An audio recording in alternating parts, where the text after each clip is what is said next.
अस्सलाम वालेकुम नाज़रीन, मैं हूं ज़मीर हैदर और आप देख रहे हैं प्रोग्राम क्रॉस टॉक। नाज़रीन, आज ऐवान सदर में एक बड़ी बैठक हुई। पाकिस्तान पीपल्स पार्टी और पीएमएलएन की लीडरशिप सब जोड़कर बैठी और मसला जो ज़ेरे बहस था वो यही था कि जो 12 जुलाई का फैसला आया है सुप्रीम कोर्ट का, उस हवाले से मुशावरत करनी थी कि आइंदा का लाए अमल क्या होगा। इससे पहले पाकिस्तान मुस्लिम लीग नून जो है अपील दायर कर चुकी है और लेकिन बाकी मामला जो हैं, खास तौर पर सबसे बड़ा फैसला जो कि अता तारड़ साहब ने बताया था कि पाकिस्तान तहरीक इंसाफ पर बैन लगाया जाने का हुकूमत ने फैसला कर लिया है और हमारी इतलात ये हैं कि इस फैसले को फाइनल समझा जाए। इसके साथ साथ आर्टिकल 6 के हवाले से भी मामला डिस्कस हुए और अटॉर्नी जनरल ने डिटेल ब्रीफिंग दी फैसले के हवाले से और जो अपील दायर की गई है और आइंदा का लाहे अमल क्या इख्तियार किया जाएगा। लेकिन मरी में जो बैठक हुई थी उसमें यह फैसला कर लिया गया था कि जनाब अब इस पार्टी को बैन किया जाएगा और लाजमी बैन करना है। इससे पहले आपको मालूम है कि हुकूमती लोगों के बयानात आते रहे हैं कि अगर पाकिस्तान को चलना है तो बानी पीटीआई इमरान खान को जेल में ही रहना है और अब यह फैसला कर लिया गया है कि अगर पाकिस्तान को आगे लेकर जाना है तो पीटीआई को बैन करना पड़ेगा। इस जमात की आईनी और सियासी हैसियत को खत्म करना पड़ेगा ताकि फिर मुल्क आगे चल सकेगा। दूसरी जानिब इलेक्शन कमीशन ऑफ पाकिस्तान ने आज बाकायदा यह अनाउंस कर दिया कि जो 12 जुलाई का फैसला था सुप्रीम कोर्ट पर, उस पर अमल दरामद शुरू कर दिया गया है और इसके साथ साथ उन्होंने इलेक्शन कमीशन ने अपनी लीगल टीम को कहा है कि अगर कहीं पे आपको ऐसे लगता है कि कोई ऐसा नुक्ता उस फैसले में है जिसकी मजीद उनको एक्सप्लेनेशन चाहिए या तशरीह चाहिए या किसी भी तरह की अगर उनको उसमें कोई ऐसी लीगल पॉइंट लगता है कि जिसके ऊपर शायद अमल करने में मुश्किल आ सकती है तो वो सुप्रीम कोर्ट से रजू करेंगे। लेकिन इस हवाले से यह फैसला कर लिया गया है कि जो सुप्रीम कोर्ट ने 12 जुलाई का फैसला दिया था उस पर अमल होगा। और अगर आपको याद हो नाज़रीन, 11/2 का एक फैसला था, उसी फैसले में 8/5 का जो फैसला था वो आपको मालूम है, लेकिन 11/2 के फैसले में इलेक्शन कमीशन के ऊपर सवालात उठाए गए थे कि शायद जो 13 जनवरी का जो सुप्रीम कोर्ट का फैसला था उसको गलत तरीके से लिया गया, जिसकी वजाहत की गई आज इलेक्शन कमीशन ने। उन्होंने कहा कि हमने उसको एज इट इज ही लिया था। मरियम नवाज साहिबा ने आज गुफ्तगू की और उन्होंने बहुत वाज़े अल्फाज में यह बता दिया कि जनाब अगर मुल्क दुश्मन अनासर को रिलीफ मिलेगा तो फिर हालात मुश्किल की तरफ जाएंगे और अगर ये जो जमात है अगर ये बाज नहीं आती तो फिर इनसे आहनी हाथों से भी निपटा जाएगा। अब नाज़रीन, यकीनन पाकिस्तान पीपल्स पार्टी सबसे बड़ी जमात है पार्लियामेंट में, फेडरल गवर्नमेंट में नहीं है लेकिन सपोर्ट में सबसे बड़ी जमात है और उससे मुशावरत आज की गई है जबकि फैसले पहले ले लिए गए हैं। तो इन्हीं तमाम मामलात पर बात करने के लिए मेरे साथ इस्लामाबाद स्टूडियो में मौजूद हैं आगा रफ़ीउल्लाह साहब, senior leader Pakistan people's party. Agha साहब, बहुत बहुत शुक्रिया आपके वक्त का। हमें ज्वाइन करेंगे senator Humayun Momin, senior leader senator Humayun Momin साहब, सीनियर लीडर पाकिस्तान तहरीक इंसाफ, और इख्तियार वली खान साहब, सीनियर रहनुमा पाकिस्तान मुस्लिम लीग नून। आगा रफ़ीउल्लाह साहब, मुझे ये बताएं कि ये बड़ी बैठक हुई है ऐवान सदर में और मरी में कुछ मुशावरत हुई, उसके फैसले भी सामने आना शुरू हो गए। फिर अता तारड़ साहब ने जो वज़ीरे इत्तलात हैं उन्होंने बाकायदा आके अनाउंस कर दिया कि ये फैसला कर लिया गया है कि पीटीआई को बैन किया जाएगा। पीपल्स पार्टी की एक अपनी सोच जो कि जमहूरी और सियासी है और आईनी है, उस हवाले से पीपल्स पार्टी क्या इस फैसले को सपोर्ट कर सकेगी? बिस्मिल्लाहिर्रहमानिर्रहीम, बहुत शुक्रिया।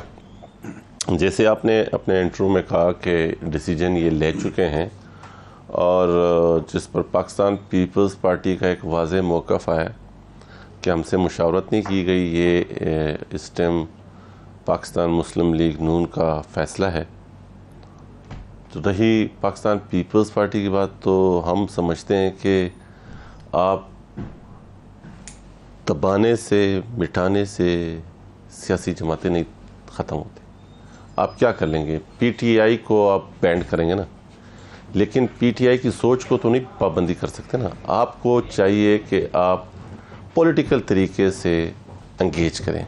मैं अगेन दोबारा कह रहा हूँ कि मुझे कतई तर्ज सियासत पाकिस्तान तहरीक इंसाफ की नहीं पसंद।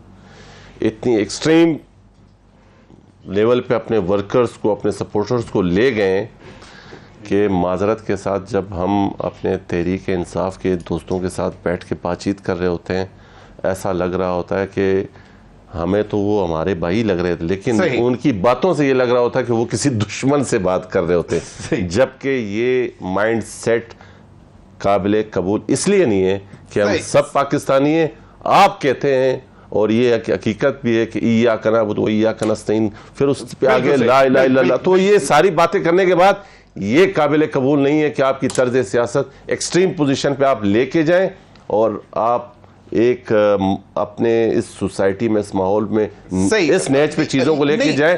और गवर्नमेंट जो फैसला ले रही है, हम दोबारा कह रहे हैं कि हम उनको ये मशवरा देंगे कि माजी के जरूरतों में देखें। आप लोगों ने आज जो जराए के हवाले से इतलात आई हैं वो ये कह रहे हैं कि पीपल्स पार्टी अपनी जो अपने मतलब जो अंडरस्टैंड हम अपनी मुशावरत कर रहे हैं दोबारा। आज वो फर्स्ट टाइम हमारे पास आए, आज फर्स्ट टाइम उन्होंने हमसे इस बात के ऊपर जिक्र किया है, तो जाहिर सी बात है हम हमारी एक बेहतरीन फोरम है सीएसी का, फिर पाकिस्तान पीपल्स पार्टी का थिंक टैंक्स है, पाकिस्तान पीपल्स पार्टी के एक वर्कर्स की एक ठीक ठाक आवाज़ होती है जो कि अपनी क़यादत तक पहुंचती है, तो यकीनन फैसला उसके बाद होगा। लेकिन पाकिस्तान पीपल्स पार्टी का वर्कर कैटेगोरिकली इस चीज को एक्सेप्ट नहीं करता कि आप किसी चीज को रोक सकते हैं। सेनेटर हुमायूं मोमन साहब स्टूडियो में हमें ज्वाइन कर चुके हैं। बहुत बहुत शुक्रिया सेनेटर साहब आपके वक्त का। मैं चाहूंगा क्योंकि इख्तियार वली खान साहब भी आ गए हैं, हमें ज्वाइन कर चुके हैं, तो मैं चाहता हूं कि उनसे भी पॉइंट ले लूं, तो फिर आप जरा दे दीजिएगा। प्रोड्यूसर साहब, अगर मरियम नवाज साहिबा का शॉर्ट भी अभी सुनवा दें ताकि फिर इख्तियार वली खान साहब से ये भी पूछ लें कि जो आज जो बैठक हुई है और जो मरियम साहिबा फरमा रही हैं, तो क्या आइंदा का सियासी लाया अमल यही है? जरा सुनवाइएगा जी। मैं सुप्रीम कोर्ट के जजेस से ये अर्ज करना चाहती हूँ कि चलने दो इस मुल्क को। जिस शख्स को आप वापस लाना चाहते हो वो शख्स इस कौम का मुजरिम है। आपके लिए हम इतना आसान नहीं होने देंगे। इंशाअल्लाह ताला ये हुकूमत 5 साल पूरे करेगी। और किसी ने इसको डिस्टेबलाइज करने की कोशिश की, किसी ने रखना डालने की कोशिश की, किसी ने पॉलिटिकल इंस्टेबिलिटी लाने की कोशिश की, तो उसके साथ आईनी हाथों से निपटा जाए। जी इख्तियार वली खान साहब, एक तो बहुत बहुत शुक्रिया आपने मेरे प्रोग्राम में ज्वाइन किया। आज एक बड़ी बैठक ऐवान सदर में हुई, और लेकिन फैसला पहले हो चुका हुआ था। जो हमारी इतलात आई हैं हमें, जो आज मिली हैं जराए के हवाले से, कि पाकिस्तान तहरीक इंसाफ को बैन करने का जो फैसला किया गया वो अटल है, इसमें शायद अब लचक नहीं दिखाई जाएगी। मरियम नवाज साहिबा ने आज डायरेक्ट क्वेश्चन कर दिया कि अगर कोई इस मुल्क में इंस्टेबिलिटी लाने की कोशिश करेगा तो उससे उनके साथ जो आपने सुन ही लिया, तो अब क्या ये जो है एक सियासी जमात को सियासी तरीके से हैंडल करना ज्यादा बेहतर नहीं है, या आप लोगों ने अब फैसला कर लिया है कि नहीं जनाब? क्योंकि पहले तो कहते थे कि अगर बानी पीटीआई बाहर आ गया तो मुल्क को नुकसान होगा और ये दोनों इकट्ठी, मुल्क की तरक्की और बानी पीटीआई इकट्ठे नहीं चल सकते। अब उनकी पार्टी के ऊपर यही सवाल आ गया है कि जनाब अगर ये रहेगी तो मुल्क में तरक्की नहीं आएगी। इख्तियार वली खान साहब। थैंक यू वेरी मच जमीर हैदर साहब, आपका बहुत शुक्रिया। देखिए, सबसे पहले मैं आपको ये बता देता हूं कि जो पाकिस्तान पीपल्स पार्टी है, हम ये समझते हैं कि वो इस वक्त मुल्क में मुस्लिम लीग नून और पीपल्स पार्टी जमहूरी निज़ाम और पार्लिमानी निज़ाम को चलाने के लिए, उसके लिए अपनी जितनी कोशिशें हैं वो अपनी एफर्ट्स और इनपुट वो डाल रही है। सबसे पहले तो मैं थोड़ा सा आपकी मुझे अटेंशन चाहिए होगी, जो फिच की रिपोर्ट आई है, तो फिच की रिपोर्ट आपने देख ली होगी कि जितने मईशत के हमारे इंडिकेटर्स हैं अल्हम्दुलिल्लाह वो पॉजिटिव जा रहे हैं। और दूसरी बात यह है कि अब पाकिस्तान की, आपके शो में बैठकर मैं ये बात किया करता था कि जो पीडीएम की पिछली हुकूमत थी उसमें हमने मुल्क की मईशत की डायरेक्शन सेट करनी थी। अल्हम्दुलिल्लाह वो बात हमारी आज सही साबित हो। दूसरी बात जो आपने की कि पीटीआई पर बैन की, तो मैं आपके प्रोग्राम में ये बात सेनेटर हुमायूं मोमन साहब के सामने और कई दीगर पीटीआई रहनुमाओं के सामने मैं ये बात किया करता था कि देखें, हम समझते हैं कि पाकिस्तान तहरीक इंसाफ एक पॉलिटिकल पार्टी है। हम समझते हैं कि आपका जो लीडर है बानी पीटीआई इमरान खान, वो एक पॉलिटिकल लीडर है और आप एक पॉलिटिकल पार्टी हो, तो उसके लिए जरूरी है कि you should behave like a political party and your leader should behave like a political leader. लेकिन ये बात करते करते हमें 4 साल गुजर गए, इनको वो बात समझ नहीं आई। तो बात मुख्तसर और बड़ी क्लियर है कि अगर आप 9 मई जैसे वाकयात करेंगे, आप सुप्रीम कोर्ट पर, आप टीटीवी पर हमले करोगे, आप आईएमएफ को, पाकिस्तान को तोड़ने के लिए और डिफॉल्ट करने के लिए आईएमएफ को लेटर लिखोगे, आप अगर इस मुल्क की रियासत के खिलाफ साजिशें करोगे, तो फिर आपको उसी तरह डील किया जाएगा जिस तरह एक कलदम पार्टी को या अस्करियत पसंदों को डील किया जाता है। So PTI they are failure, total failure के वो बिहेव करें कि वो पॉलिटिकल पार्टी है। तो मेरे ख्याल में ये बहुत पहले कर देना चाहिए था। इनकी इस्लाह के लिए ये जरूरी था और पाकिस्तान की बका के लिए ये जरूरी था कि पीटीआई को बैन कर दिया जाए। गुज़श्ता इलेक्शन में इनको हिस्सा ही नहीं लेने देना चाहिए था। लेकिन अल्टीमेट फैसला जो है ये अब इत्तेहादियों की जमातों में बैठकर और फिर उसके बाद पार्लियामेंट में जब बात आएगी तो उसमें इंशाल्लाह फैसला हो जाएगा। लेकिन मैं फिर कहता हूं, इख्तियार वली खान साहब, अभी तक पॉलिटिकल पार्टी की तरह, पॉलिटिकल कुव्वत की तरह इन्होंने बिहेव करना नहीं सीखा। दूसरा, जो आपने मरियम बीबी का क्लिप चलाया जी, तो देखें, अगर कोई फैसला आईन के मुताबिक हो तो सरे तस्लीम हम, लेकिन अगर कोई फैसला आप अपनी मर्जी के मुताबिक दें, आईन बनाना, उसमें तरमीम करना, ये पार्लियामेंट का काम है, मुकन्निना का काम है, ये अदलिया का काम नहीं। ये अदलिया का काम है उसकी तशरीह करना। सही। अगर इख्तियार वली खान साहब तशरीह की बजाय रीराइट कर दिया तो मेरे ख्याल में फिर जो मरियम बीबी ने कहा वो ठीक है, वो ठीक है। इख्तियार वली साहब, क्योंकि आप हमेशा मुझसे गिला करते हैं तो मैं एक क्विक क्वेश्चन छोटा सा, उसका जरा मुख्तसर जवाब दे दीजिए। एक तो ये कि आपने कहा कि बैन करने का फैसला होगा, लेकिन अब इतलात जराए के हवाले से आ रही है कि इस फैसले को अटल समझा जाए। ये हुकूमती जराए से हमें पता चल रहा है, एक चीज। दूसरी चीज, जब 8 फरवरी को बल्ले का निशान नहीं था, पीटीआई का कोई लीडर जो है पीटीआई के झंडे के तले इलेक्शन नहीं लड़ा, तमाम आजाद उम्मीदवार थे, इंडिपेंडेंट, उनको मुख्तलिफ किस्म के निशानात मिले थे, वो फिर जीत के आए। तो इससे ज्यादा बैन क्या होता है? एक सियासी कुव्वत थी। और दूसरा, क्विकली इसका मुझे जवाब दीजिएगा कि ये जो आप बात कर रहे हैं, इन तमाम चीजों का फैसला तो अदालत ने करना है। देखिए, सबसे पहले तो मैं आपको ये बताऊं कि जो गुज़श्ता हुकूमत थी और जो गुज़श्ता इलेक्शन था 8 फरवरी का, ये आपको भी पता है, मुझे भी पता है, जो मेरे पीटीआई के दोस्त बैठे हैं इनको भी पता है कि इससे पहले अगर आप देख लें तो पीडीएम की हुकूमत जब बन रही थी, इमरान खान जब वो इक़्तिदार से अलग हो रहा था, उसकी कोई फेम नहीं थी। इमरान खान ने ऐसा कोई काम नहीं किया था, कोई कारनामा नहीं किया था कि उस पर उसको दोबारा वोट दिया जाए। बट पाकिस्तान में अमेरिका के खिलाफ नारा लगाना और फिर इस्लामिक कार्ड, मजहबी टच देकर लोगों के जज्बात उभारना, इन 2 चीजों पर आप अपनी फेम को इंटैक्ट रख सकते हो। And this is what Imran Khan and PTI did. उन्होंने अमेरिकी कार्ड खेला, बाद में जाकर बहुत खूब यूटर्न दिया और लोगों को बेवकूफ बनाने में या उनके जज्बात के साथ खेलने में और उनके वोट बटोरने में उन्होंने अपना एक कमाल फन का मुजाहरा किया है। इस पे हम उनको मानते हैं कि ड्रामा करने में इनका कोई सानी नहीं है। सियासी जमातें सारी ड्रामा करती हैं, लेकिन चलें, बिल्कुल सही है। मुझे माजरत से सेनेटर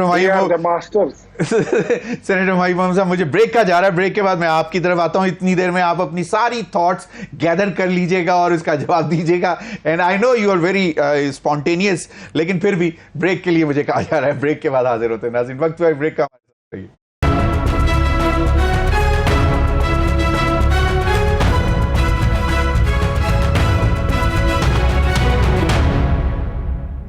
वेलकम बैक नाज़रीन। जी, सेनेटर हुमायूं मोहम्मद साहब, मेरे पास सवाल नहीं है। आपने दोनों मेरे मुअज़्ज़िज़ मेहमानों की गुफ्तगू सुन ली। योर टेक, पार्टी पर बैन लगाने का फैसला हो गया है। पीपल्स पार्टी कहती है हम मुशावरत करके आपके पास आएंगे। मरियम साहब की गुफ्तगू आपने सुन ली। बिस्मिल्लाहिर्रहमानिर्रहीम, इय्याका नअबुदु व इय्याका नस्तईन। देखिए, इस तरह है कि मुझे पहले समझ नहीं आती कि ये बैन लगाएंगे या ये एक्चुअली जो तरीके इंसाफ को डिज़ोल्व करेंगे, क्योंकि ये दो मुख्तलिफ इनके लिए मराहिल हैं।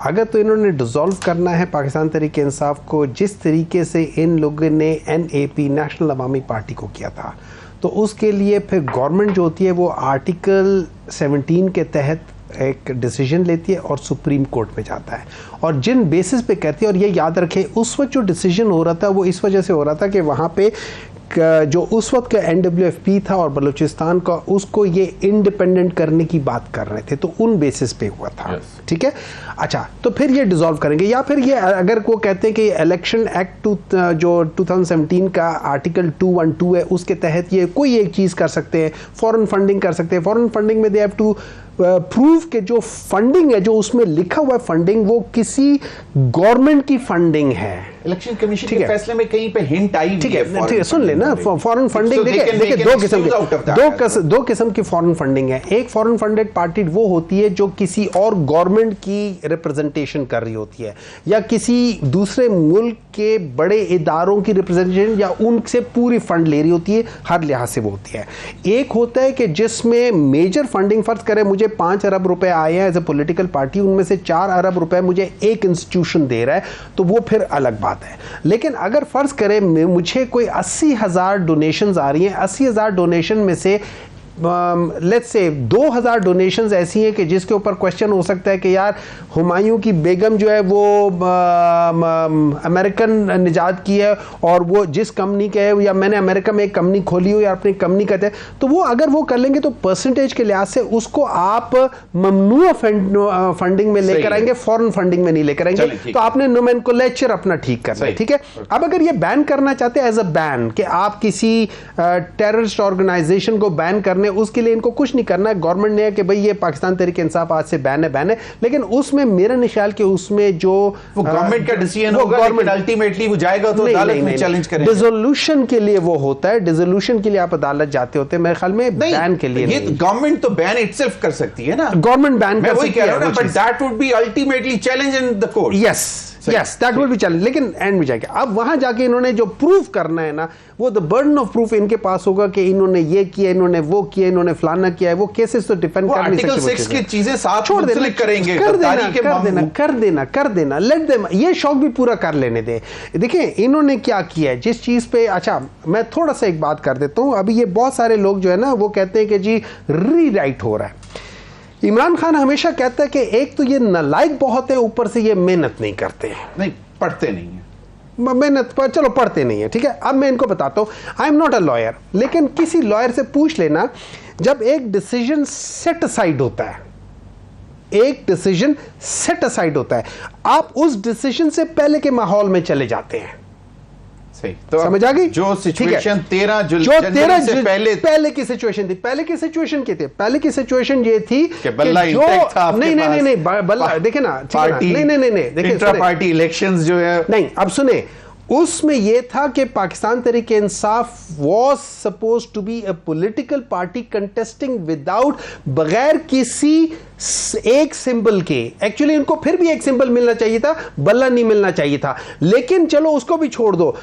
उसमें पाकिस्तान तहरीक इंसाफ के लोगों को अपनी फाइल करनी चाहिए थी, उनको जो Tehreek Insaf as a political party को under article 66 of the election act उनको सर्टिफिकेट देना चाहिए था। ये सारा प्रोसेस जो होता है इसको 2 हफ्ते लगते। तो बेसिकली मेरी नजर में सुप्रीम कोर्ट ने जब उसको सेट असाइड कर दिया, और ये 11-2 का डिसीजन है, 11 जजेस including the next 3 chief justice including this one, सब ने कहा है कि इलेक्शन कमीशन ने गलत इंटरप्रिटेशन की है, या उनमें आज क्लैरिफाई किया है। वैसे इलेक्शन कमीशन ने वो कर नहीं सकते, उन्होंने कहा कि इलेक्शन कमीशन ने किसी फैसले की गलत तशरीह नहीं की। नहीं तो फिर उन्होंने इंडिपेंडेंट क्यों डिक्लेयर किया? वो किस बेसिस पे किया? अगर वो तशरीह उन्होंने सही की तो फिर इसका मतलब है डिसीजन जो है रिव्यू में भी चली गई। और दूसरा जो मरियम नवाज साहिबा ने कहा कि बाकायदा डायरेक्ट जजेस के ऊपर जो उन्होंने कहा है कि जनाब इनकी ट्रेनिंग हुई है, मरियम नवाज साहिबा की ट्रेनिंग हुई है मियां नवाज शरीफ साहब की वजह से, और 1997 में इन्होंने यही काम किया था, सुप्रीम कोर्ट के ऊपर धावा बोल दिया था। तो ये तो इनकी ट्रेनिंग है। ये इनकी ट्रेनिंग है, तो उसमें मुझे कोई अजीब नहीं लगा। आप वही करोगे, वो क्या कहते हैं कि बतख के बच्चे को तैरना कौन सिखाए, ठीक है। मुझे असल में मुझे जो इस सारे सिनारियों में मुझे जो चीज एक फिट नहीं हो रही, आखिरी बात मुझे जो फिट नहीं हो रही, वो मुझे ये चीज फिट नहीं हो रही कि पाकिस्तान पीपल्स पार्टी जो कि अपने आप को डेमोक्रेटिक पार्टी कहती है, जिनको एक किस्म बैन करने की कोशिश की गई थी, जिनको 1970s में जिनके ऊपर दहशतगर्दी का सब कुछ हुआ था, ये सारी चीजें करके इनके ऊपर क्या कहते हैं वो जो तैयारा अगवा केस और क्या कुछ नहीं किया था, उसके बावजूद ये उधर जा रही है। एक बात बता दूं, अगर इन्होंने पाकिस्तान मुस्लिम लीग नून से अपने आप को डिस्टेंस ना किया, वो तो डूबेंगे, इनको साथ लेके डूबेंगे। डूबने का मतलब ये अवाम आपसे बददिल हो रही है, अवाम आपसे बदल हो रही है। मैं चाहूंगा कि मैं मोहम्मद साहब की इस बात पे आऊं, जरा देखें मेरी बात नहीं, आप क्या ये टाइटैनिक में सवार हैं, हम डूबे, फिच कह रही है। हम डूबे ना डूबे, पाकिस्तान ना डूबे, हमारी सियासत ये है। हमने पाकिस्तान मुस्लिम लीग नून के साथ पीडीएम हुकूमत में गए तो भी हमें कोई शौक नहीं था, कोई मजा नहीं था। आज भी हम गुनाह बिल लज्जत कर रहे हैं, तो भी हमें सिर्फ और सिर्फ हम वो जमात है कि हमने फ्रेश मैंडेट लाने के बाद हमारे चेयरमैन ने पहली ऑफर की पीटीआई को, इन गैर संजीदा सियासी जमात को, जो आज हमें कह रही है कि देखे ना, मैं नहीं ये कहते हैं कि हम लोग कत्ल में मुलव्वस अब आप मुझे देखें, लेकिन बंदे को पकड़ के इन्होंने रखा हुआ है, कमाल ये दे रहे हैं। मोहम्मद साहब बात आप प्रॉब्लम क्या है? प्लीज प्रॉब्लम ये है कि I know you have always been very patient, so please आप दोनों को चेयर नजर आ रही है, हमें चेयर नहीं, हमें पाकिस्तान नजर आ रहा है। हमें पाकिस्तान, अच्छा दोनों कौन? नून हो रही है। अच्छा नून हो रही है, इनको भी चेयर बचानी है, उनको भी चेयर बचानी है। अच्छा, मैं ये कहता हूं कि पाकिस्तान की बात, और आपको सिंध बचाना है सिर्फ, या नहीं? सिंध अल्हम्दुलिल्लाह, सिंध पाकिस्तान की जमानत है, बिल्कुल है, पाकिस्तान का जामिन है। सही है। सिंध वो सूबा है जिसने करारदाद पेश की थी, और सिंध ही इंशाअल्लाह ताला बचाएगा, और सिंध ही इस बुरान से निकालेगा, और सिंध से ही आवाज आई थी पाकिस्तान खप्पे, और सिंध से ही आवाज आएगी, और सिंध ही इंशाअल्लाह ताला इस भंवर से आपको निकाल के दिखाएगा। और ये इसी सिंध ने आपको ऑफर की थी, ये बाद में आप जवाब दीजिएगा। अब मेरा क्विक क्वेश्चन, फिच कहती है, आपने कहा कि हम गुनाह बेलज़्ज़त में शामिल हैं, आपने अभी बोला। फिच की रिपोर्ट कहती है कि ये हुकूमत मुद्दत 5 साल मुद्दत, अरे हाँ 18 महीने तक यही रहेंगे। अगेन मैं दोबारा देखें, जब और इन 18 महीने में जो रहेंगे, आप लोग क्या काबीना में बैठेंगे? नहीं, देखें हमने कैटेगोरिकली पहले भी कहा, हमारे तो देखें हमारे खिलाफ तो हमारे ये जो भाई लोग हैं, ये हमेशा इस किस्म के एक प्रोपेगेंडा मुहिम चला रहे होते हैं कि नहीं अभी देखें बजट के बाद आ रहे हैं, बस बजट गुजारने दें, ये आ रहे हैं। हम यही बात करते थे ना हमारे सारे दोस्त। हम अगेन दोबारा कह रहे हैं कि ये हमारी आपकी सियासत दरी की दरी रह जाएगी, जिस नहज पर हम इस 25 करोड़ आवाम को लेके जा रहे हैं, जिस नहज पर आप इदारों को लेके जा रहे हैं, खुदा की कसम हम सब तकते दे रहे जाएंगे, वो काम हो जाएगा। फिर दोबारा अगर रफीउल्लाह साहब, आप लोगों की पार्टी ने सबसे बड़ा जो सहारा है वफाकी हुकूमत में वो आप लोगों की पार्टी है, पीपल्स पार्टी, मानते हैं ना इस बात को? हम सारा नहीं, सहारा ही है ना। आप अपना सवाल करें, मेरा क्वेश्चन लें, आप अपना नहीं आप देखिए, आप अपने सवाल मुझे जबान में ना दें, मैं आपको, आप मुझसे क्वेश्चन करें, मैं आपको आंसर करूं। सवाल ही की तरफ आ रहा हूं, तो उसका आंसर लेना, आपने सहारा दिया, उसका आंसर लेना। मैं अभी आगे मैं मुकम्मल बात करने जा रहा हूं, ठीक है ना?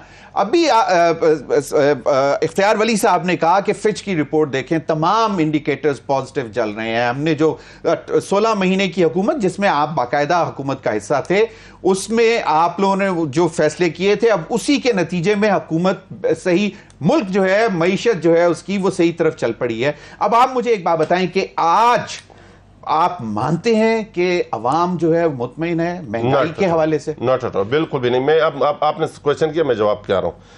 देखें, हमने जैसे ही मैंने दोबारा उस बात पे आ रहा हूँ, रिपीट हो रही है कि हम जैसे ही हम आए फ्रेश मैंडेट के साथ, हमने पहली ऑफर इनको की कि आए। हमारा सियासी हरीफ है पाकिस्तान मुस्लिम लीग नून के साथ, हमारा वर्कर कहीं भी किसी भी सूबे में कहीं भी मुतमईन नहीं होता। हमने नहीं है, क्योंकि मेरे पास टाइम मैं आप आंसर ले लें, आप मेरा आंसर ले बगैर इस तरह ना लेकिन आंसर लिए बगैर फायदा नहीं है ना। बोलें। तो हमने क्या किया कि फिर हम एक ऐसे सियासी बहरान में जा रहे थे कि ये भी गवर्नमेंट में नहीं आ रहे, और हम भी इनको सपोर्ट ना करते तो हम गवर्नमेंट को सपोर्ट नहीं करें। हम आज भी पाकिस्तान की रियासत को सपोर्ट कर रहे हैं, आज भी पाकिस्तान के तमाम तर इदारों को विद इस पार्लियामेंट को हम सपोर्ट करें कि ये पार्लियामेंट रहेगी तो इंशाअल्लाह ताला मुल्क आगे चलेगा। तो सफेद छड़ी है तो सफेद छड़ी अवाम के लिए भी तो कुछ रास्ता दिखाए ना। इख्तियार वली साहब, माजरत से मेरे पास आज वक्त इत्तफाक से कम है, जरा एक क्विक आंसर। फिच की रिपोर्ट पे तो आपने जिक्र किया, लेकिन अवाम जो इस वक्त महंगाई के बोझ के नीचे तली हुई है, छोड़े मामला जो भी आप लोगों ने चलाने हैं पीटीआई के खिलाफ, बानी पीटीआई के खिलाफ, वो एक अपनी जगह, अवाम का क्या बनेगा? सबसे पहले तो देखें, मैं आपको बात बताता हूं कि जो महंगाई है, क्या आप समझते हैं जो 4.25 साल इस मुल्क पर हुकूमत करके गए हैं, ईस्ट इंडिया कंपनी जो आई थी, जो गोरों से लंबी वो कर्जा जो है हम पे चढ़ाकर चले गए, उसको क्या आप समझते हैं कि 4 महीनों में ठीक किया जा सकता है? नहीं। सबसे पहले आपको अपनी गाड़ी की सिमत ठीक करनी होती है, उसके बाद फिर चीजें आहिस्ता आहिस्ता ठीक होनी शुरू हो जाती है। देखें, मैं आपने अभी मेरे दोस्त पीपल्स पार्टी के साथी से भी आपने बात की, मैं आपको थोड़ा सा रिस्पॉन्ड उस चीज पे करना चाहता हूँ कि जब मैं क्विकली करूंगा, जब पाकिस्तान तहरीक इंसाफ के नेजे पर इस मुल्क का चीफ जस्टिस हो तो उस पर खामोश रहा जा सकता है? जब आप अपने मुल्क के आर्मी चीफ की बेतौकीरी करें उस पर खामोश रहा जा सकता है?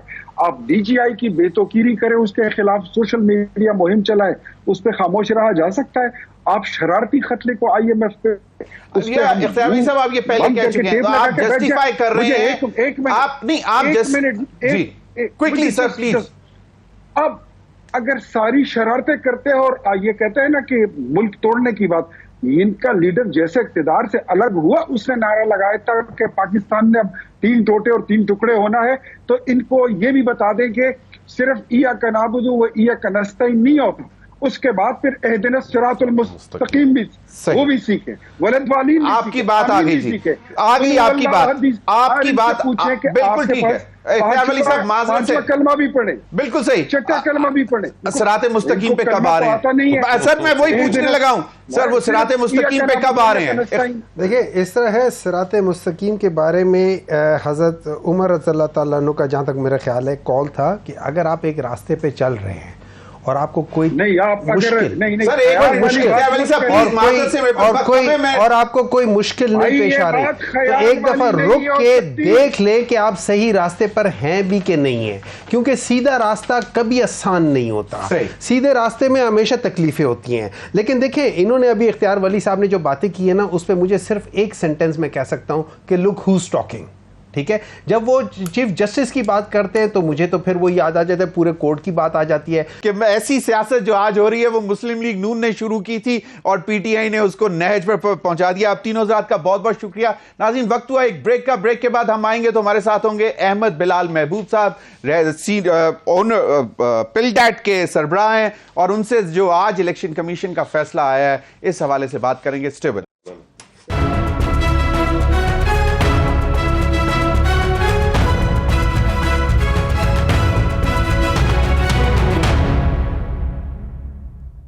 वेलकम बैक नाज़रीन। इस सेगमेंट में हमें ज्वाइन किया अहमद बिलाल महबूब साहब ने, सरबराह हैं पिलडैट के।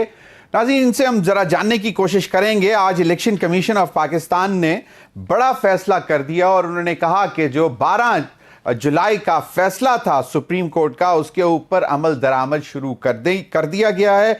और इस हवाले से आपको मालूम है 41 जो पार्लियामेंटेरियंस थे जिन्होंने अभी तक अपने फॉर्म्स जमा नहीं करवाए थे, उनको इजाजत दी थी कि वो 15 दिन में अपनी एफिलिएशन जो है, वाबस्तगी का फॉर्म बाकायदा हल्फनामे के साथ वो इलेक्शन कमीशन में जमा करवा दें। और तकरीबन 41 में से 38 लोग जो हैं वो जमा करवा चुके हैं।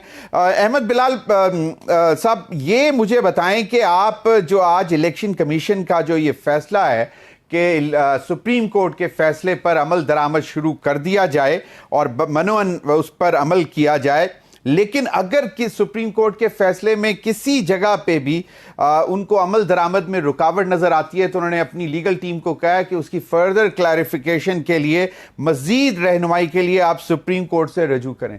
अब आपको क्या लगता है कि ये एक कंट्रोवर्सी शुरू हुई जो 13 जनवरी के फैसले से और उसके बाद फिर मामला जिस तरह आगे बढ़ते गए, अब आपको क्या लगता है कि ये अब सही सिमत की तरफ मामला चल चुके हैं?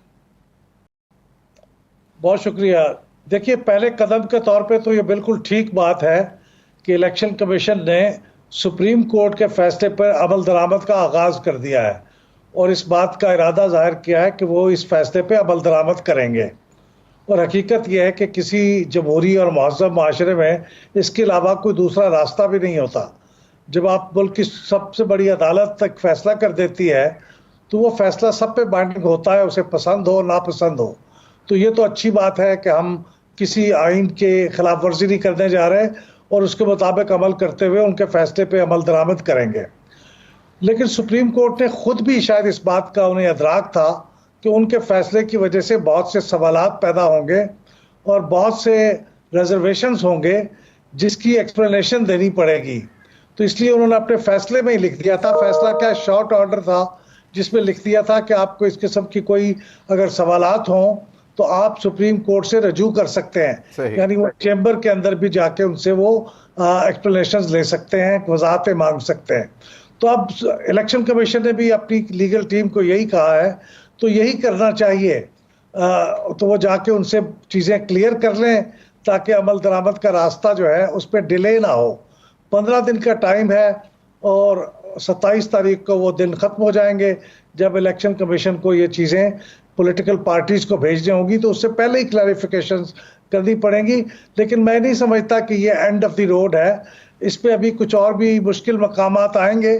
जैसे अभी रिव्यू के लिए पिटीशन दाखिल की हुई है मुस्लिम लीग नवाज ने, तफसीली फैसला भी अभी नहीं आया, तो उसकी रोशनी में कुछ मजीद चीज़ें उठेंगी और उसके बारे में मुश्किलात आएंगी। लेकिन मेरा ख्याल में सफ़र अच्छी तरीके से शुरू हो गया है। सफ़र अच्छी तरह से शुरू हो चुका। वैले अहमद बिलाल साहब, मुझे एक चीज़ बताएं कि इलेक्शन कमीशन ने वाज़े तौर पर कहा है कि किसी फैसले की गलत तशरीह नहीं की। अब ये वो लाइन है जो जवाब दे रही है 11-2 के वर्डिक्ट की।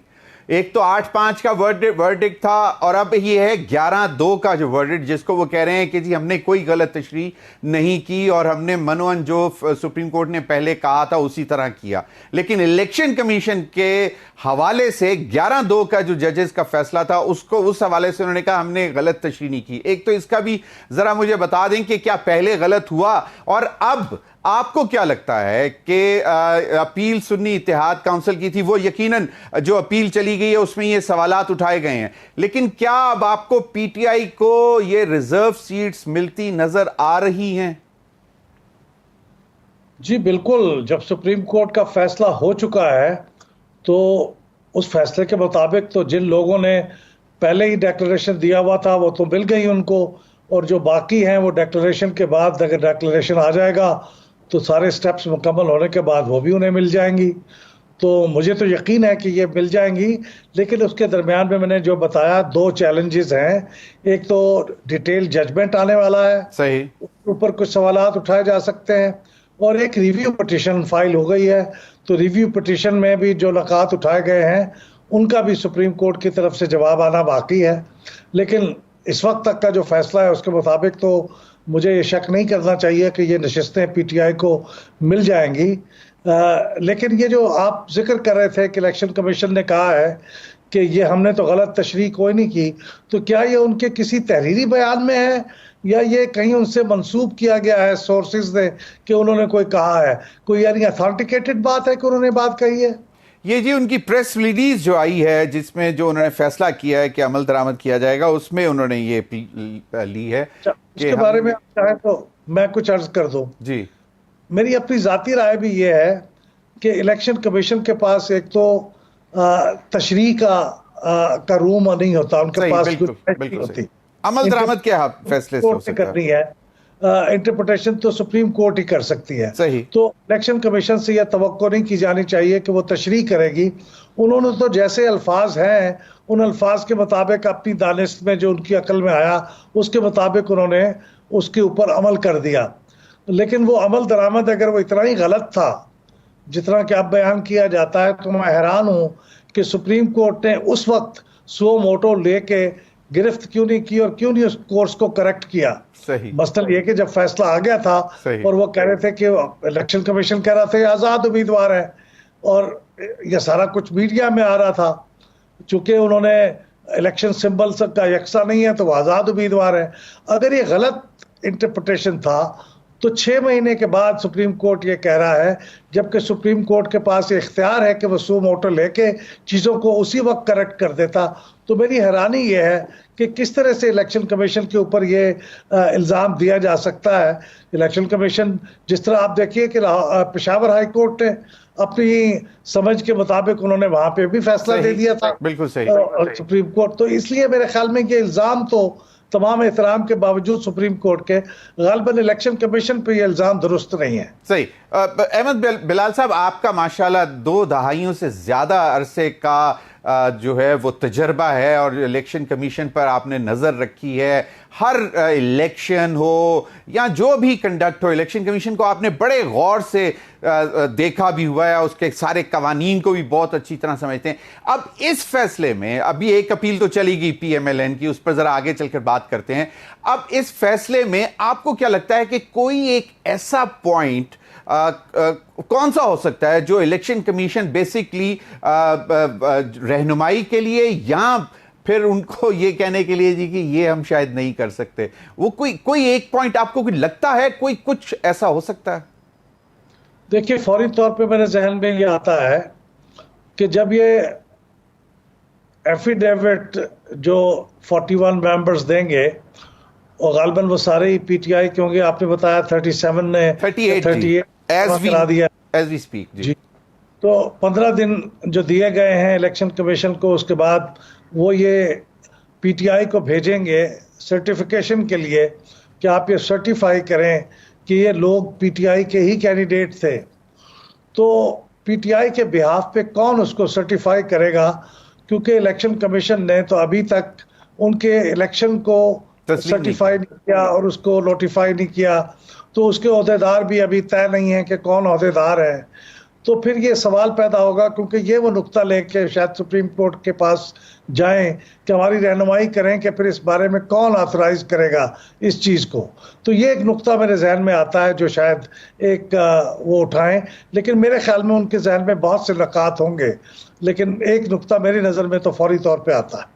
सही। लेकिन इंट्रा पार्टी इलेक्शन हो गए जिसमें उन्होंने कहा कि जी अब ये हमारे चेयरमैन है, सब कुछ है, लेकिन शायद वो उस वक्त भी तस्लीम नहीं किया गया था और उसको flawed intra party election declare करके जो है वो सारा सिलसिला किया गया था और जिसके बाद से अब तक ये मामला चल रहे हैं। अब ये एक चीज़ है कि अब ये सब कुछ अगर हो जाता है, माना जाता है, तो फिर जो PMLN और दीगर जमातों को जो रिजर्व सीट्स जो कि इनके हिस्से में आती थी उनको जो दे दी गई हैं वो पहले डीनोटिफाई होंगी और उसके बाद फिर इनकी सीट्स को नोटिफाई कर दिया जाएगा जो भी कैंडिडेट्स होंगे, और उसके बाद अगर अपील का फैसला आ जाता है तो फिर क्या ये दोबारा ये साइकिल कब रुकेगा जाके? मतलब आपको लगता है कि this should be the final thing now?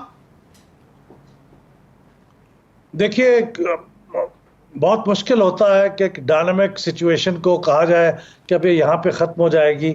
अभी तो इलेक्शन पे भी बहुत से सवाल उठे हुए हैं, बहुत से मामलात कोर्ट में हैं, तो और इलेक्शन ट्राइब्यूनल्स के बारे में भी चीज़ें फ्लूइड हैं, तो वो चलती रहेंगी। मेरा ख्याल हमें उससे घबराना नहीं चाहिए, एक प्रोसेस है जो चलता रहता है।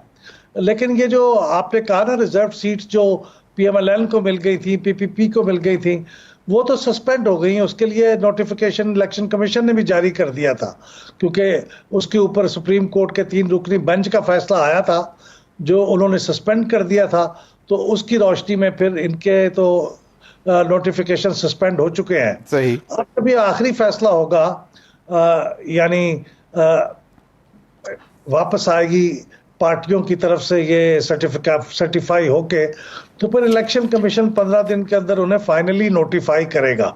सही। लेकिन जब वो नोटिफाई हो जाएंगे तो उसके बाद भी रिट पिटीशन के जरिए उनको चैलेंज किया जा सकेगा सुप्रीम कोर्ट वगैरह में। तो ये तो प्रोसेस चलता रहता है, लेकिन लार्जली मेरा ख्याल है जब इलेक्शन कमीशन नोटिफाई कर देगा तो ये मामला सेटल डाउन हो जाएगा। अहमद बिलाल साहब, मुझे एक बात बताएं कि एक तो क्वेश्चन में आ गया था इनका intra party election, and the same party didn't had any symbol, उनका सिंबल भी वापस ले लिया गया था। और इस तनाजुर में वो इंडिपेंडेंट्स बनकर गए थे मुख्तलिफ सिंबल्स के ऊपर, और फिर एक पार्टी के साथ वो उनको मुंसलिक किया गया, उन्होंने अपने आप को मुंसलिक किया। अब वो एक पार्लियामेंट्री पार्टी की हैसियत से शायद एज वी स्पीक एग्जिस्ट नहीं करती। तो उस सूरत हाल को भी क्या इलेक्शन कमीशन सवाल कर सकती है कि जी जब एक पार्टी पार्लियामेंट के अंदर ऐसे पार्लियामेंट्री पार्टी नहीं है तो हम उसको रिजर्व सीट कैसे दे दें? So can that be a point of contention as well in coming days? नहीं, ये तो मामला तय कर दिया ना इलेक्शन कमीशन ने, सुप्रीम कोर्ट ने, कि वो पार्लियामेंट्री पार्टी भी थी और अब भी है। तो अगर कुछ मेंबर उसके अंदर शामिल हो जाएंगे, जो कि अभी 39 मेंबर्स का फैसला हो चुका है, तो पार्लियामेंट्री पार्टी तो बन चुकी है। सही। पार्लियामेंट्री पार्टी की एग्जिस्टेंस के बारे में मेरे ख्याल में अब कोई अभाम नहीं है। अब कोई अभाम नहीं है। सही। अब चलते हैं, ये जो PMLN की अपील है उसके कुछ नुकात में, मतलब उन्होंने कहा कि जी PTI को एक सियासी जमात तस्लीम किया है, जबकि सुन्नी इत्तेहाद काउंसिल की दरख्वास्त में ऐसी कोई इस्तिता ही नहीं थी, यानी कि there was no appeal for that. तो ये कुछ पॉइंट्स, अब इसको किस तरह, मतलब साइकिल को रिवर्स कैसे किया जाएगा कि वहां जाके उसको तस्लीम कर लिया जाए कि जी नहीं, इनकी जो पिटीशन थी वो यकीनन चाहे सुन्नी इत्तेहाद काउंसिल की थी, लेकिन PTI should be the beneficiary. देखिए, ये तो फैसला दे चुके हैं कि PTI इज द बेनिफिशियरी, और वो सुप्रीम कोर्ट ऐसा कर सकती है, वो मजाज है। आप उसे क्वेश्चन कर सकते हैं कि ये इस कानून के मुताबिक नहीं है, उस कानून के मुताबिक नहीं है, लेकिन इस पे सुप्रीम कोर्ट एडजुडिकेट कर चुकी है। अब ये जो रिव्यू की पिटीशन थी, उसमें PMLN ने यह भी कहा था कि इस पे हमें स्टे ऑर्डर दे दिया जाए। तो उन्होंने स्टे ऑर्डर तो नहीं दिया, और उसकी तारीख भी उन्होंने अपनी समर वेकेशंस के बाद मुकर्रर, कोई महीने 1.5 महीने के बाद होगी। तो इसका मतलब है कि उन्होंने इस बात को अर्जेंट और नहीं समझा कि इसकी वजह से स्टे ऑर्डर दिया जाए। तो इसका मतलब है कार्रवाई आगे बढ़ेगी, और ये जो कुछ कहा जा रहा है कि रिवर्स कर दिया जाए, वो रिवर्स नहीं होगा, कम से come till the time final review petition is heard. उस वक्त भी इम्कानात कम है। अगर इम्कानात ज़्यादा होते तो शायद वो फौरी तौर पे ये पिटीशन सुन लेते और उसको 2 महीने तक, 1.5 महीने तक मुलतवी ना करते। सही। ये अहमद बिलाल साहब, आपको क्या लगता है कि ये it's more of a moral question for PMLN and other parties, क्योंकि नंबर्स गेम में तो ऐसा सच उनको कोई बहुत बड़ा धचका नहीं लगता इस सारे प्रोसेस से, कि अगर रिजर्व सीट्स मिल भी जाती हैं PMLN को, PTI को? ये दुरुस्त है, लेकिन चूंकि एक ऐसा फैसला है जिसका नुकसान हो रहा है PMLN को और उनकी इत्तेहादी पार्टियों को। एक बड़ा नुकसान तो ये है कि अगर वो उनको सीटें मिल जाती तो 2/3 मेजॉरिटी उनको मिल जाती, वो आइन में तरमीम कर सकते, वो अब नहीं कर सकेंगे। लिहाजा उनका, मैं समझता हूँ, हक भी है और एक लिहाज से फ़र्ज भी है, क्योंकि इस तरह रिव्यू पिटीशन देने से कई कानूनी निकात की वजाहत हो जाएगी और ये मामला फिर लटका नहीं रहेगा। तो ये दुरुस्त है, उनका रिव्यू पिटीशन में जाने का फैसला बिल्कुल दुरुस्त है। सही। और इलेक्शन कमीशन भी ये समझे तो वो भी चला जाए। सही। अहमद बिलाल साहब, मुझे एक चीज और बताएं कि ये जो पहले जिसको कहा जा रहा था कि ये बेसिकली उनकी सीट्स बनती नहीं थी, ये डाका मारा गया था, चाहे वो सुन्नी इत्तेहाद काउंसिल थी या PTI थी, या वो अगर वो उनकी नहीं उनको दी जा सकती थी तो उनकी भी नहीं बनती थी, क्योंकि ये नंबर सेट नंबर्स के ऊपर डिस्ट्रीब्यूट होती हैं कि किसके पास कितनी सीट्स थी, जिसके अगेंस्ट उनको इतनी रिजर्व सीट्स मिलेंगी। तो अब ये जो पहले एक गलत हुआ था उसके लिए दोबारा जाके कि जी नहीं हमारा ही राइट बनता है, don't you think that this is something मतलब स्ट्रेंज? नहीं, वो दलील बहुत कमज़ोर है कि ये उनको जो दिया गया वो डाका मारा गया। देखिए, बुनियादी बात तो ये थी, क्या सुन्नी इत्तेहाद काउंसिल एक पार्लिमानी पार्टी के तौर पे तस्लीम की जा सकती है या नहीं की जा सकती? तो क्या सुन्नी इत्तेहाद काउंसिल के पास कानूनी जवाज़ मौजूद है कि वो ये रिजर्व सीटें क्लेम कर सके, क्योंकि उन्होंने ना नॉमिनेशन पेपर जमा कराए थे, ना प्रायोरिटी लिस्ट जमा कराई थी कानून के मुताबिक। तो इसलिए इलेक्शन कमीशन का पॉइंट ये था कि ये तो उस माने में पार्लिमानी पार्टी ही नहीं है, तो इसको तो रिजर्व सीट्स दी ही नहीं जा सकती। इस हद तक आप कह सकते हैं कि उनका पॉइंट ऑफ व्यू सही था या गलत था। लेकिन जब ये मान लिया जाए कि ये सुन्नी इत्तेहाद कौंसिल को नहीं दी जा सकती, तो फिर जाहिर है वो जो सीटें हैं वो खाली तो नहीं छोड़ी जा सकती। फिर वो जितनी बाकी सीटें हैं, चूंकि प्रोपोर्शनल रिप्रेजेंटेशन के मुताबिक जिस पार्टी का जितना शेयर होगा उसके हिसाब से उनको सीटें मिल जाएंगी। तो फिर ये सीटें उसी प्रोपोर्शनल रिप्रेजेंटेशन से उनको मिल जाएंगी। जो लोग इसकी जुजियात से वाकिफ नहीं है वो शायद इसके बारे में बड़े अजीब एतराज करते हैं, लेकिन अगर वो गलती एक हो जाए कि ये पार्टी नहीं है सुन्नी इत्तेहाद कौंसिल, तो फिर उस गलती का ये लॉजिकल कॉन्सिक्वेंस है कि फिर उसके बाद आप ये इसको तस्लीम करते हैं, बाकियों में तकसीम कर देते हैं। सही। अहमद बिलाल साहब, बहुत सारी बातें हो रही हैं। आई होप यू एग्री कि as we speak the country is going through constitutional and legal crisis, मतलब कानूनी मामलात में भी और आईनी मामलात में भी, जिसको आम जुबान में कहा जा रहा है कि बहरान का शिकार हैं। आपको क्या लगता है कि इज इट सो, और अगर ये ऐसा है तो ये कितनी जल्दी खत्म हो सकता है? Because everything in the country is linked to this situation. जी दुरुस्त है। इस वक्त हम एक मल्टी डायमेंशनल क्राइसिस से गुजर रहे हैं। किसी हद तक हमने अपने माशी और इक्तिसादी बहरान पे वक्ती तौर पे कुछ उसमें ठहराव आ गया है, जो कि हमारे लिए बहुत इत्मीनान की बात होनी चाहिए कि एटलीस्ट वो जो एक ज़माने में डिफ़ॉल्ट का ख़तरा मौजूद था कि मुल्क दिवालिया पिटने वाला है, तो वैसा तो नहीं है। अब आपकी रुपये की जो पैरिटी है डॉलर से, वो भी कंट्रोल में आ गई है। तो कुछ थोड़ा सा इलेक्शन भी हो गए हैं, तो इलेक्शन के बाद अगरचे सवालात मौजूद हैं, लेकिन एक हद तक हुकूमत वजूद में आ गई है। उसने बजट भी पास कर लिया है और IMF के साथ भी उसका वायदा हो गया है। तो ये बहरान के हल की जानिब छोटे छोटे चंद कदम हैं।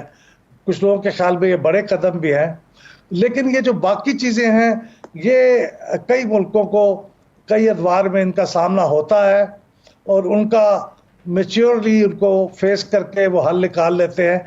तो उम्मीद है हम भी निकाल लेंगे, लेकिन ये सही है कि इस वक्त ये बहरान है और उनका सामना करना पड़ेगा। सही, इंशाल्लाह जी, हम बिल्कुल निकलेंगे इस बहरान से। बहुत रिजिलियंट कौम है हमारी, और जो भी आफतें आए, परेशानियां आए, मुश्किलात आए, हम निकल जाते हैं। Last two very brief questions. एक तो सर, PTI पर पाबंदी के हवाले से जो हुकूमत ने दावा किया है, उसमें कितना मीट आप देखते हैं? Because some of the parliamentarians other day I was listening to them, उनका ख्याल था कि ये शायद मतलब बस कहने की बात है, ये हो नहीं सकती। बाकायदा एक सिटिंग PMLN के पार्लियामेंटेरियन नेशनल असेंबली के, उन्होंने ये बोला। मेरा इंप्रेशन यह है कि इस बारे में खुद PMLN के अंदर भी कंसेंसस नहीं है, और ये शायद कंसेंसस हो जाएगा अगर वो चाहेंगे।